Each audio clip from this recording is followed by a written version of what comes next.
Hello and welcome to episode 48 of the Unfuck Your Biz podcast. As always, this is your host, Braden. And today I am joined by student, entrepreneur, inspiration, Amanda Trejo. How are you, Amanda? Hi, I'm fabulous. How are you? I'm great, thank you. So Amanda, you are the owner of Sassy Little Bee, which is a full service wedding planning and coordination business. Correct. Tell us a little bit about how long you've been in business when you got started. So I started my first company in 2005 in San Diego, and I began as a wedding florist. And about 6 or 7 years into that, I started doing coordination for clients that I was already doing florals for. So then I had kind of a combo deal where you get florals and coordination. Did that for a few years and burned out real hard, real fast because I was just overcommitting and stretching myself too thin. So I scaled back to the thing that was more satisfying and enjoyable to me, which was planning and coordination. So I've been doing that alone for about the last 7 years. Okay. Because I would assume that florals, like it's a lot of like head down creative work time. And then coordination and planning is like a lot of communication and email. So it's probably hard to balance both of those obligations. Yeah. And that's exactly it. It was like I would have to spend so much time actually in the shop dealing with this perishable product that, you know, it's hot outside. The flowers need to be kept in the cooler. You got to design and go fast. And so then I'm doing my communication via email at night and was just finding that I wasn't able to do those things at the same time. Because then when I switched to, okay, communicate during the day, then I was up till 3 a.m. working on flowers and not I could see the challenge in that. I feel like this happens a lot. We get into business and oftentimes we think, oh, I have this like really, really cool market idea. Like I'm going to offer this particular service, but then you get into it and realize like, no. Yeah. And I used to get aggravated when I would see other wedding vendors that did two seemingly drastically different things. Like, oh, this guy does your lighting and he's also going to be your officiant. It's like, well, how good can you be at both of those things? And I started to realize that I wasn't at the top of my game on either end of the planning or the floral spectrum because I was trying to do two things at once. And so I could do one thing very well. Half-assing two things is not as good as whole-assing one thing. Exactly. Yeah, I could imagine like you can build up to the point where you're running a business that does all of those things, but you can't really do both services. It'd be like if you try to be both the planner and the photographer, like how are you going to organize everyone if you're taking photos the whole time? Yeah. Everybody needs to be able to do what they're best at. Yeah, although I do know photographers end up doing a lot of planning when there's not a planner involved, but that's like a whole different topic for a whole nother day. Yes. Okay, so let's talk a little bit about your journey over the past few months. Should we call it a journey? Does that seem too woo-woo? It's definitely been a journey. Okay. All right. We'll call it a journey. So you were actually, I don't know if you know this, I think you were the first person that signed up for the last round of Unfuck Your Biz, like the first official student sign up. So we started, I know the launch was in October. We didn't start until like the end of November, I think, like right after Thanksgiving. But take us back to October when we launched. So you were one of 18 students. We had 18 total people join the program. About 12 of you were like pretty active. I would say you were one of like the 3 most active. So star student badge goes to Amanda. Tell us a little bit about like where you were back in October and why you decided to join. I was at a point where I was finally coming to terms with how irresponsible I had been with the formal back end of being a business owner. And I had expressed to a few different people that I was looking for someone that could help me with back taxes that wouldn't be judgy and that would just kind of help me get shit done and move past the embarrassment of being so far behind. I was about 3 years behind in filing my taxes. And a friend of mine had seen your Instagram and she was like, oh my God, I found the perfect person for you. Totally right up your alley. Like he's got this Unfuck Your Biz. Do I need to even tell you more than that? So that was when I reached out to you. And I remember being just very upfront, like I've gotten myself into a shitty hole and I need somebody who can tell me to suck it up and this is what you have to do to get out of that. And so I just felt when we had our first conversation and you were saying, well, there are people who think they're worse off than you and they're definitely not. And there's people who think they're fine and they're way worse off than you in terms of how far behind they were and what they hadn't been doing. So we're all pretty judgmental of ourselves. And I felt such a sense of relief to know that, I mean, I kind of figured there were some other people out there that were in the same situation, but I think the biggest sense of relief came from someone like you as a professional who gave me the assurance that like, this isn't going to hurt. This is not going to be like, you don't need to be bracing for impact. You just need better systems and better education. Yeah, that's really the key is like better systems and better education, right? I do find that when people get started, everyone's in a different space mentally. I kind of describe myself as, you know, that meme with like the cartoon dog in the middle of the fire and he's like, yeah, it's fine, I'm fine. Like that's me, right? Because I am an Enneagram 7, so just like you radiate positivity and just kind of cloud up your problems. So that's some business owners, like everything's a shitstorm, but they're just acting like it's fine. Other people like Sarah, who was in the first version of UFYB, I interviewed her on the last episode. She joined the program before she'd even gotten her first client because she was so worried that she was going to do everything wrong. So people fall into all these different camps. It's really interesting. So when you joined, it was mostly just for the tax stuff. Were you like planning on doing your LLC or anything like that? No. So I had looked at kind of like poked around at some of the information that you had on your website and your podcast. And I was like, I don't need to do the LLC thing because, you know, it's this big sum of money that at the time I was like, it doesn't make any sense for me to spend money on that.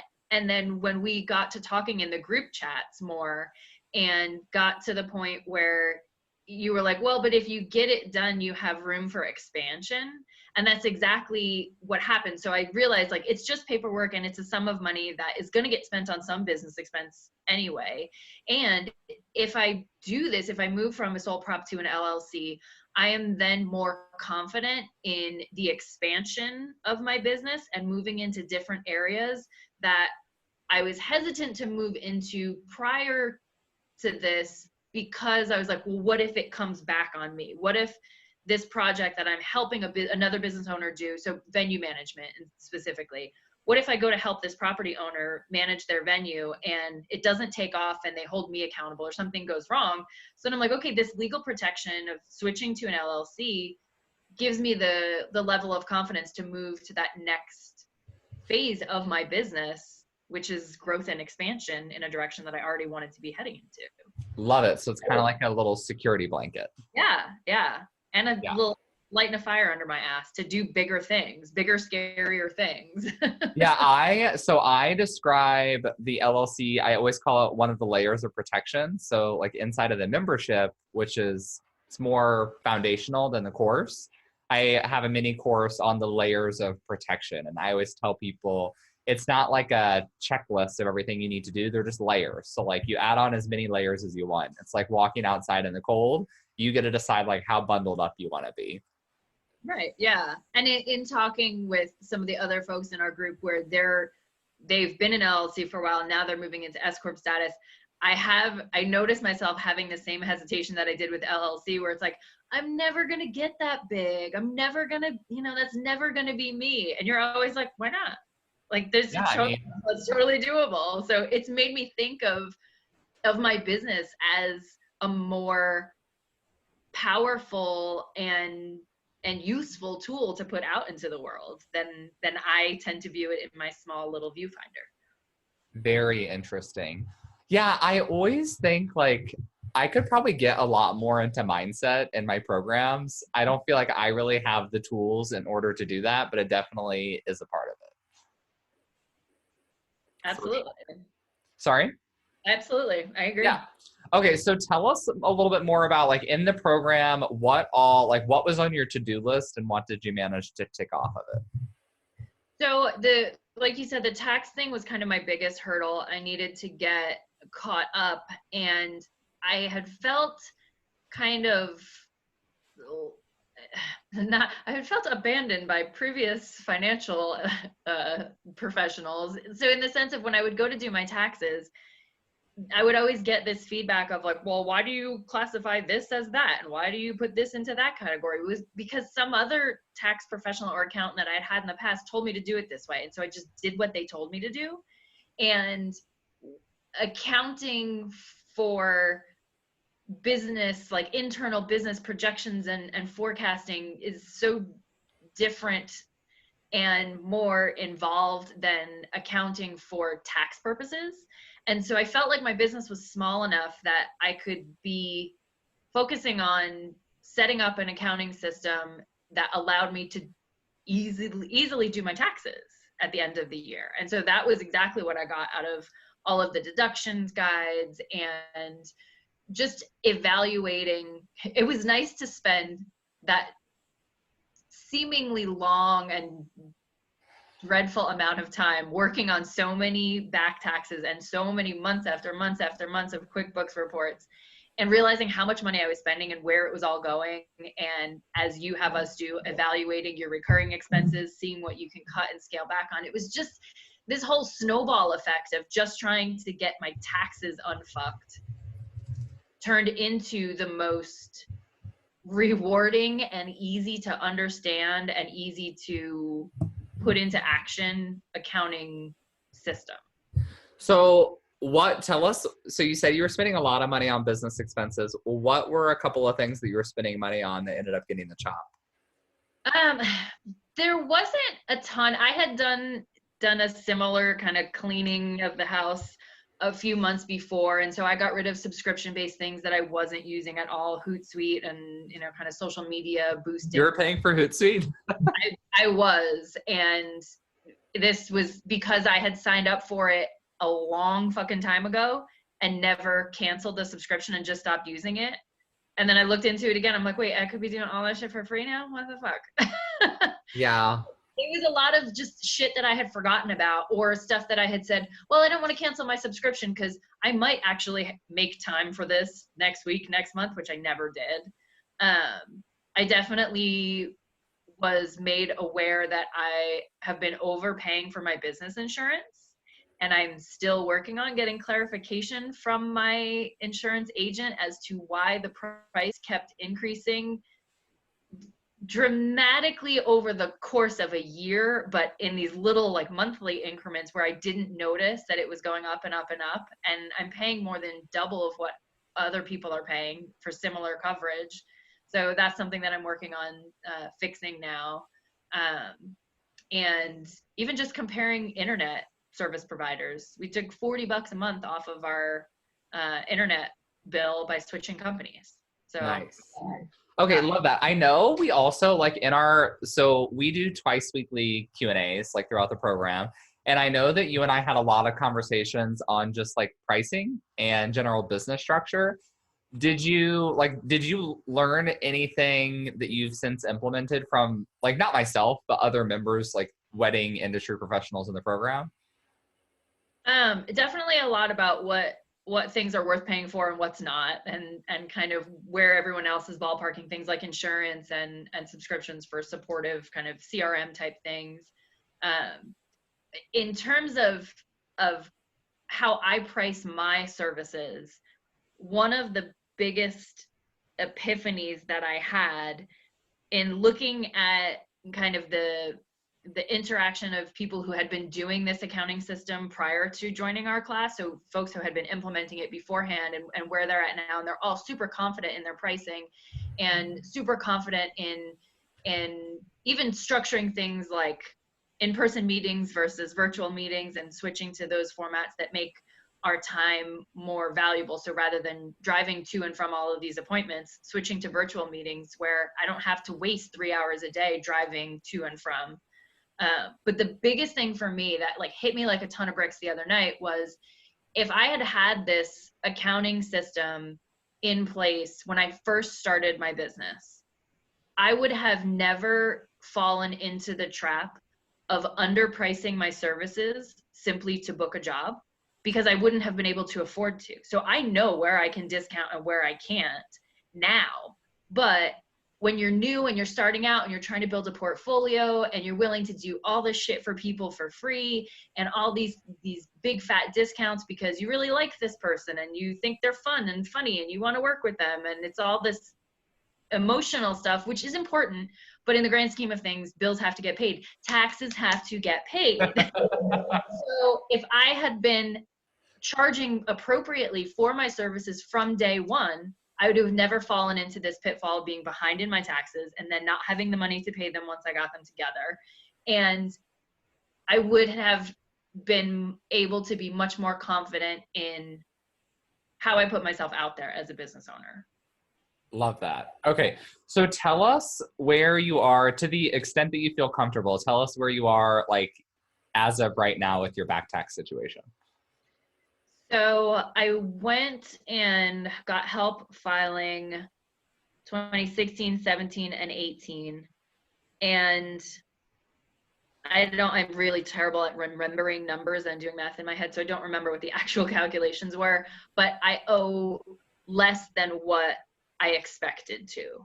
Nice. And that is possibly not factoring in kind of penalty fees that would be added onto that, but it was not as dramatic as I thought I was going to be. And in a few of them, they were like, oh, you're getting like $37 back from the state of California. I was like, what? How is this even possible? Can they just send it right to the IRS for me? Yeah, just reroute it. Yeah. So are you going to try to do an offer and compromise on your tax debt? Do you know yet? Yes. So I'm waiting on, I had not received any notifications from the IRS about the back taxes that were due. I had gotten notifications from the state of California. So when I went and talked with the folks that you had referred me to, they were like, okay, we need to wait until you get something from the IRS. So go ahead and file the back taxes. And then you're not going to have the funds to pay them right away. So they're going to send you some correspondence about, okay, this is what you owe us, and then come back to us and we'll work with you for the offer and compromise. Love it. Okay. So what we're kind of talking about here for the listeners is I referred Amanda to a local tax clinic to help out with some of the tax issues.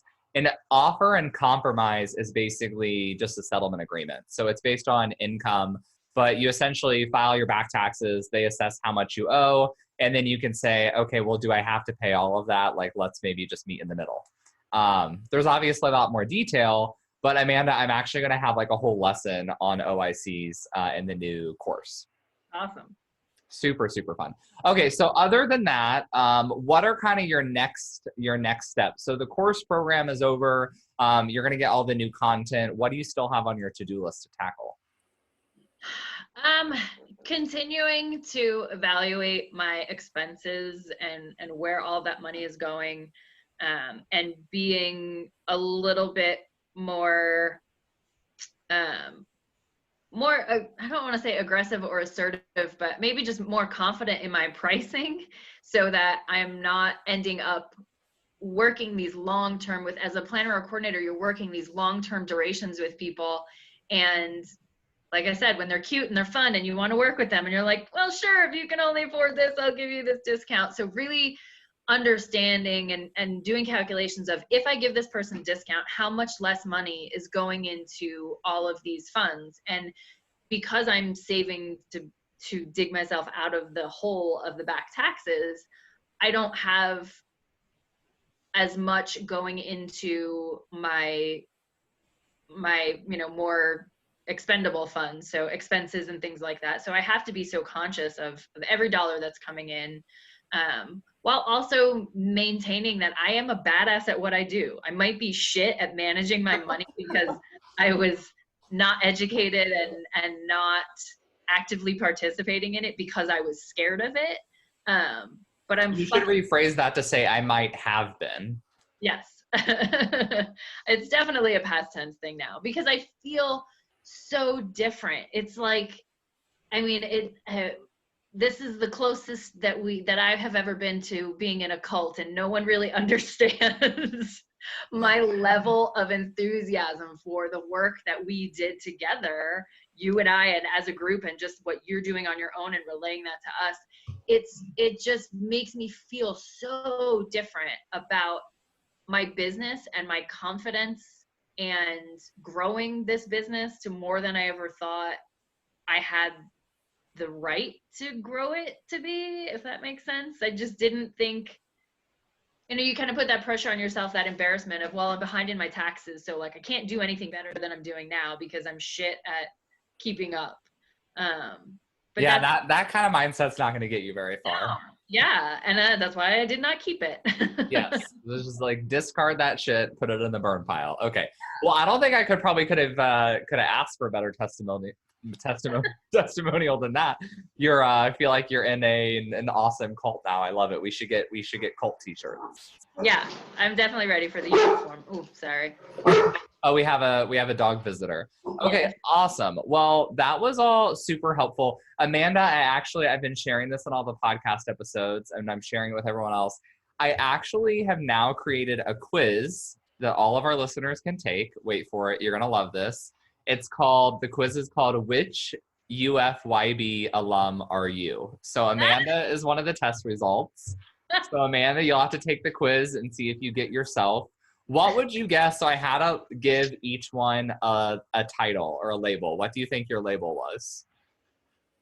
I have no idea, but I'm excited to find out. Okay, all right. It'll be interesting. So if everyone wants to take the quiz, they can. I'm doing about 6 or 7 of these student spotlight episodes. So each student on the podcast will have a quiz result in the quiz. So you can see whose business you can compare to. Really, the idea of the quiz is for you to know like what you can get the most out of the program and really to see if it would be a good fit for you and your business. So hop over to bradendrake.com/quiz to check that out. I also have an upcoming masterclass. So we talked a lot about in this podcast, Amanda kind of mentioned it a couple times about reining in her expenses. She said that she's setting aside more money for taxes, so she has less money for other discretionary categories. The categories she's talking about are the allocations we do when we talk about cash flow management. And that's actually what I'm going to be teaching on the free masterclass. So the title of it is How to Save for Taxes and Manage Cash Flow Without Stress and Overwhelm, a topic I think we all need. So you can go to bradendrake.com/masterclass to sign up for that.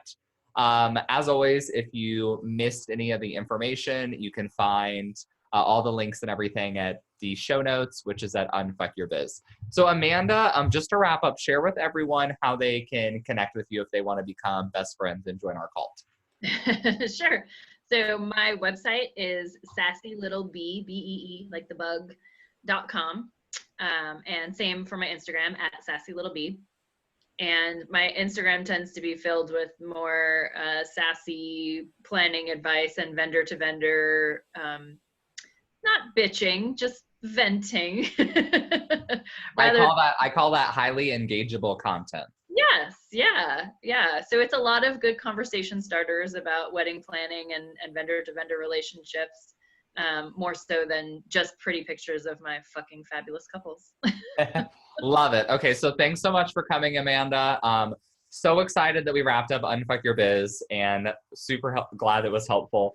For everyone else, if you want more information about the program, I'll also be giving that at the end of the masterclass. So come learn a little bit with some tips you can implement in your own business. And then about the program, if you want to connect with me, you can join the Facebook group, Braden's Besties. As always, don't forget to subscribe and leave a review. Tell everyone how awesome the podcast is. And I will be back in your earbuds or speaker in just a couple of days. Have a good one. Hey there, before you go, I wanted to give a quick thanks. Thanks so much for tuning into the show. If you loved it, I would love for you to take a screenshot of the episode or snap a quick selfie while you are listening. Share it on social and give me a tag. It'll help other kick-ass entrepreneurs like yourself find the show. That's it for today. I'll be back soon with a new episode. Meanwhile, let's roll up our sleeves and unfuck that biz.